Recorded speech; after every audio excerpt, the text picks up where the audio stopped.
ભગવાન રામદેવજી મહારાજને ચરિત્રમાં નવસ્યાથામાં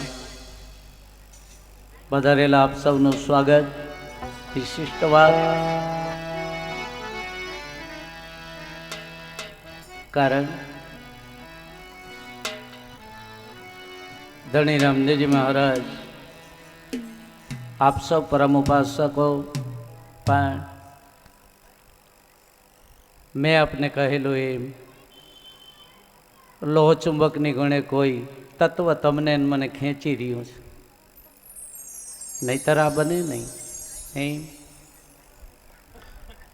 એમ એવું એક તત્વ ધણી રામદેવજી મહારાજ એને તત્વને તાંતણે તમે એનું બંધાઈ અને આગળ વધી, પણ તમે એનું સમયની એક કઠપૂતળીઓ છે, સમયની કઠપૂતળીઓ છે.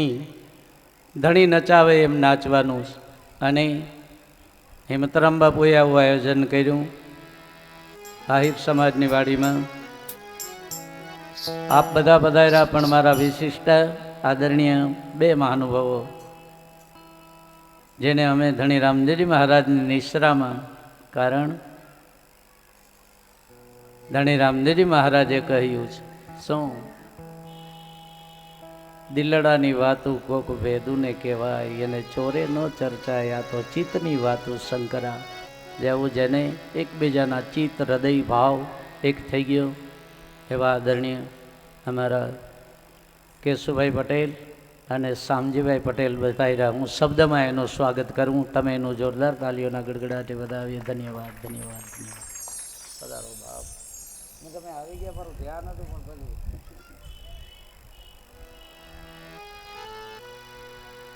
જાજી વાતો નહીં કરતા, પણ જે સમયને તમારે મારે સાધવાનો છે એવું એક કારણ રામદેવજી મહારાજને પ્રાગટ્ય લીલા કરવાનું. મેં તમને બે કારણ બતાવ્યા, હજુ ત્રીજું કારણ.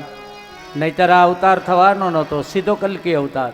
વેદમાં આની નોંધ નથી લેવાની.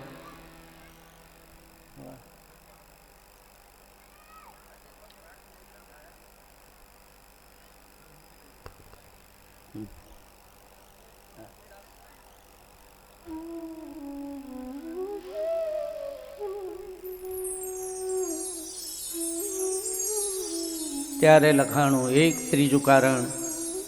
કૃષ્ણ પરમાત્મા દ્વાપર યુગનો એક પુરુષ, કોઈ પરચા લીલાનું વર્ણન નહીં, પણ એ પરચા લીલાના વર્ણનને આધારે છેલ્લું માઘ સ્નાન કરવા, 100 કૌરવોનું પ્રાયચિત કરવા માટે કૃષ્ણ પરમાત્મા, તમે એનું જેમ પ્રાચીને પીપળે જાય એમ માઘ સ્નાન કરવા માટે છેલ્લું સ્નાન કૃષ્ણ પરમાત્માએ સંકલ્પ કર્યો. હું છેલ્લું સ્નાન કરી આવું. કુરુક્ષેત્રના મેદાનમાં એક કૂવો છે આજની તારીખે, જેને માઘ સ્નાન તરીકેનો મહિમા. એવા કૃષ્ણ પરમાત્મા દ્વારકાથી, અને એ કૃષ્ણ દ્વારકાથી સીધા માઘ સ્નાન કરવા જાય. માતા યશોદા, નંદ રાજા, વ્રજના ગોપ ગોપીઓને પાછા ખબર મળ્યા. અને એ ખબર મળ્યા ત્યારે વાસુદેવ અને દેવકી જે વૃદ્ધ બન્યા, બધા કુરુક્ષેત્રના મેદાનમાં મળ્યા.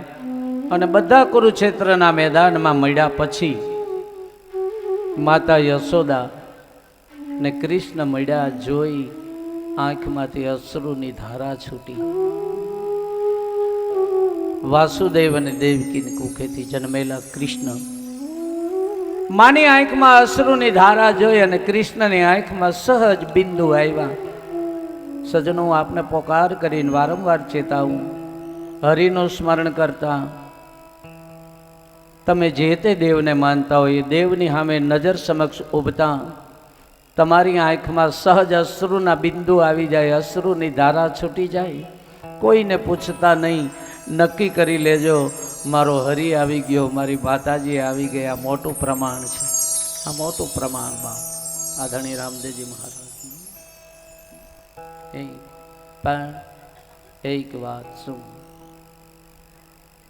આ કડી કાળમાં તમારે મારે સમસ્યાઓ ઊભી થાય એનું એટલું જ કારણ કે રાંધેલું ધાન અને માનવીનું મન ક્યારે બગડે નહીં એનું કાંઈ નક્કી નથી. માટે બાપ કોક સદગુરુનો શરણ પકડી લેજો, સદગુરુ સિવાય ઉદ્ધાર નથી. છેલ્લું સ્નાન કરવા માતા યશોદા નંદ રાજા આવ્યા. એમને ત્યાં તો ઉછરીને મોટા થયા હતા, પ્રેમ આપ્યો તો. પણ વાસુદેવ અને દેવકીને જોતા કૃષ્ણની આંખમાં અશ્રુની ધારા છૂટી. માના પગ પકડ્યા, માના પગ પકડ્યા અને કહ્યું, માં તને વંદન. કૃષ્ણ બીજું મારે કાંઈ નથી જાણવું. મેં આ દુનિયાની મોઢેથી સાંભળેલું છે કૃષ્ણ કે તારો અણુ એ અણુમાં વાસ છે. બેટા ખ્યાલ કરજો બાપ.